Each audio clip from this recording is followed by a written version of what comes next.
Ayaw niyang mag-respond sa Panginoon. Tapos tinanong niya pa si Lord, Lord, bakit ako? Lord, bakit ako?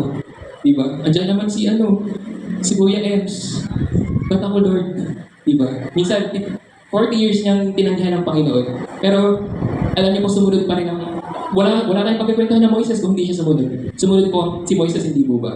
Ganun din po, kailangan i-let go natin yung mga past natin, yung mga failures natin. Kung gusto, kasi mahirapan po talaga tayo sumunod sa Panginoon kapag hindi po natin i-let go. Amen?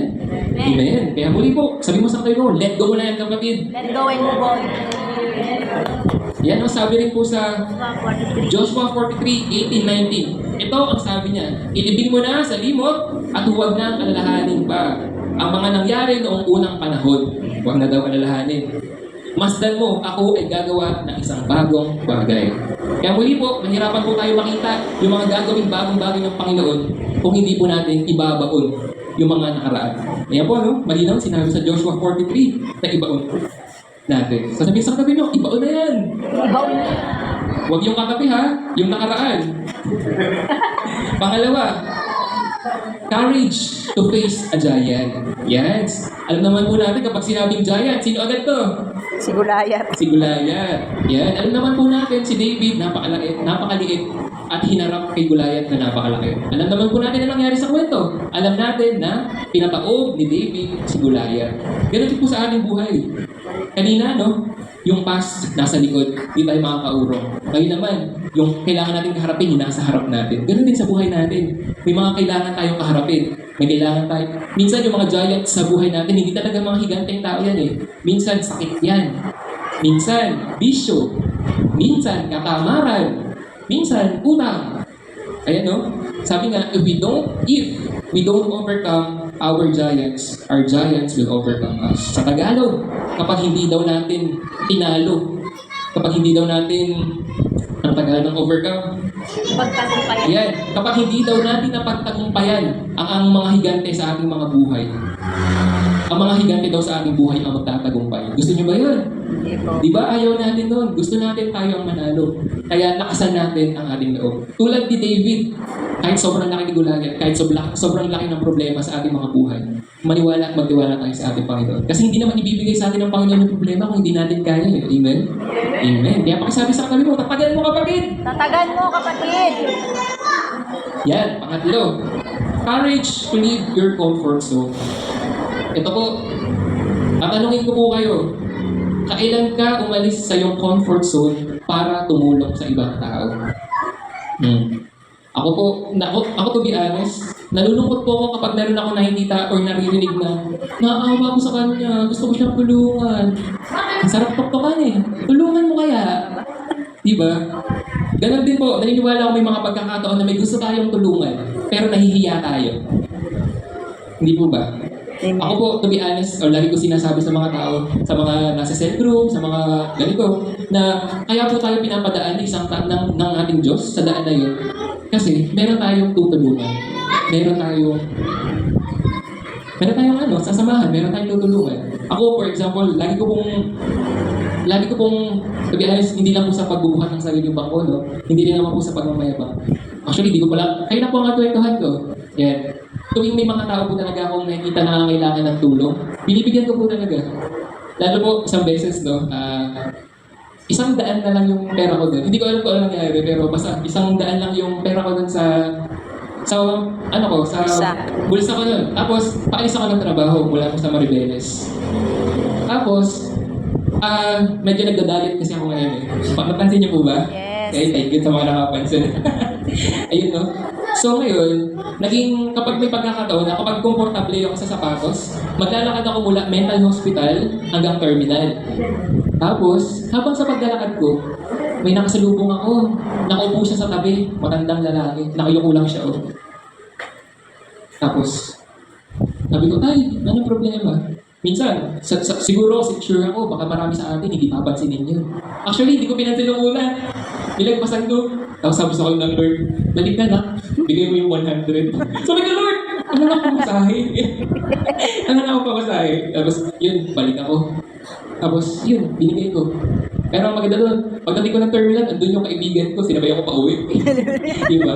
Nakakatuwa kasi nakatulong tayo at nag-provide ng Panginoon sa atin. Kaya ngayon, no, I encourage everyone na kapag may daan na sa daan na tatahakin natin, kung papunta tayo ng palengke, papasok sa school, sa trabaho natin, tapos kapag pinangailangan ng tulong, I encourage everyone na financial man yan, or kahit mga salitang, mga encouraging word lang yan, o topic man lang yan, huwag po tayong maging madamot. Kasi dyan po tayo tinawag ng ating Panginoon.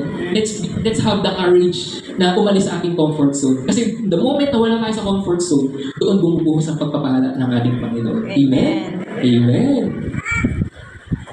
At ang panghuli,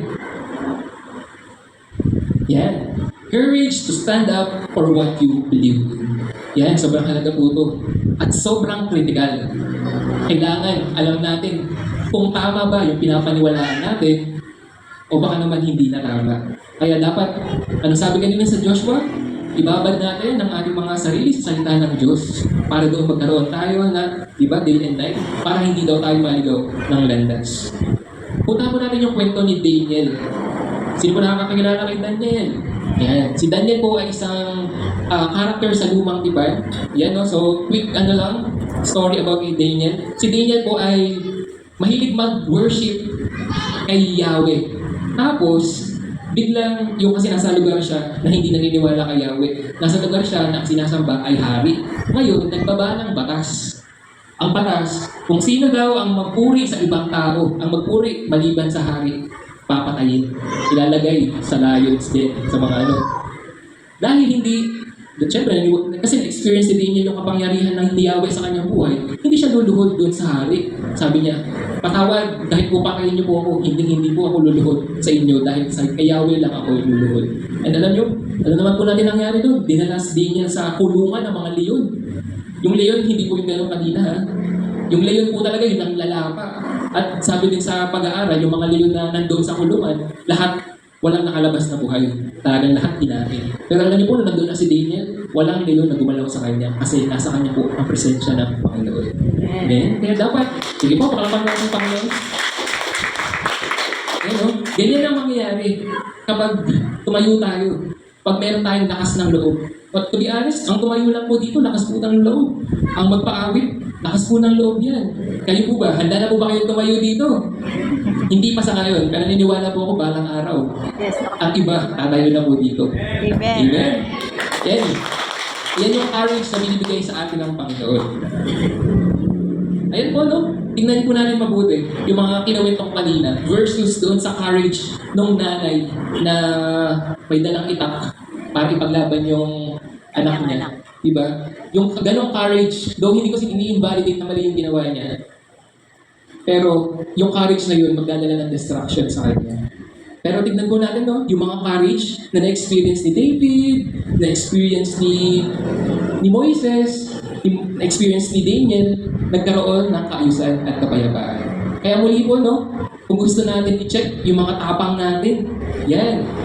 Pwede natin tignan. May kapayapaan ba? Uy, meron. May kaayusan ba? Uy, meron. May distraction ba? Ay, meron din. Ako! Nag-ingat po tayo, mga kapatid. Amen? And dito na rin po ako magtatapos sa huling slide na ito. Sabi dito, no? Wisdom comes from above. Courage and kindness comes from within. To be honest, naalala ko pa yung training namin. Pastor Nilo, naalala niyo pa po ba yun? Yung tayo sa Baguio? Kasama po namin si Pastor Doc. Meron po kaming activity nung pinapili kami. Anong pipiliin mo? Courage or wisdom? Yan, pinapili kami doon. Tapos, isa-isa kami sumagot doon. Kasama po namin sila Kuya Nino, sila Ate Millet, sila Ate Clark, kasama po na si Kuya Jake. Yan, kanya-kanya ng sagot. Pero naalala ko pa rin po yung sagot na sinagot ko nung oras na yun. Balikan po natin to, no? Wisdom comes from above. Courage and kindness comes from within. Sino po nakakakilala kay Haring Solomon? Amen. At si Haring Solomon po ay kilala bilang pinakawais na hari. Pinakawise pala. Iba ba yung wais? Yan, pinakamatalino na hari. Alam ko na kung bakit siya yung pinakamatalino. Na-amaze ako dito. Alam niyo po ba na ang hiniling... alam niyo po ba kung ano yung hiniling ni Haring Solomon sa ating Diyos? Siya po ay humiling ng wisdom. Kasi nga po, bakit hindi niya hiniling yung courage? Kasi yung courage, nasa loob na natin. Nasa atin na, naka-install na. Kailangan na lang natin gamitin. Pero yung wisdom nanggagaling sa taas. Yung courage at kindness nanggagaling sa ating loob. Anong Tagalog ng courage? Lakas ng loob. Lakas ng loob. Loob. Galing sa loob. Kindness, anong Tagalog? Kabutihan loob. Galing sa loob. Kaya muli po, no, wisdom comes from above and courage and wisdom comes from within. Hallelujah. Tara po, tayo po ay yumuko. Tayo po ay manalangin. Hallelujah. Panginoon, maraming salamat. Maraming salamat for reminding us, Panginoon, to be courageous, Panginoon. Lord, ang buhay, Panginoon, sa mundong to, Panginoon, minsan pag-isip pa lang, punong-puno na, Panginoon, ng pagsubok, punong-puno na ng stress, punong-puno na ng depression, punong-puno na, Panginoon, ng mga hindi magandang bagay, Panginoon. Pero sabi mo nga, Panginoon, sa iyong salita, be strong and courageous, Panginoon. Lord, so Lord, right now, we declare, Panginoon, and Panginoon, we enhance, Panginoon, yung mga courageous heart namin, yung mga kindness heart namin, na nasa amin na pala, ang tagal na pala, nasa amin, Panginoon. All we have to do, Panginoon, is to use it, Panginoon. And Lord, we thank you for the wisdom, Panginoon, for the understanding, and the knowledge, Panginoon, na yung pinagkaloob sa amin. Panginoon, maraming salamat dahil napakabuti mo sa amin. Panginoon, yung mga salitang iyong pinag-aralan, Panginoon, ang naway maging kayamanan namin, Panginoon,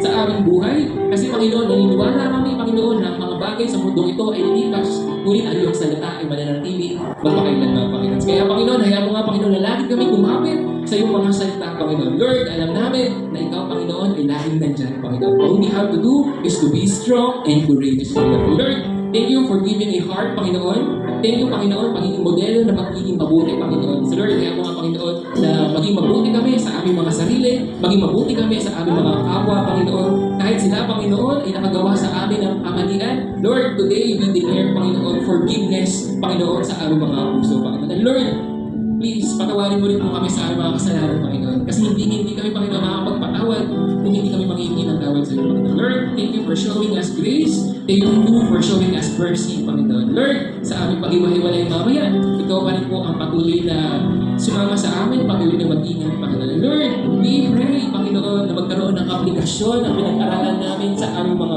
ngayong hapon, Panginoon, sa aming buhay, Panginoon. Lord, hindi lang sana pumasok sa aming mga tenga, Panginoon, pero, Panginoon, nawa sana ito ay nagkaroon ng binhi, Panginoon, sa aming mga puso.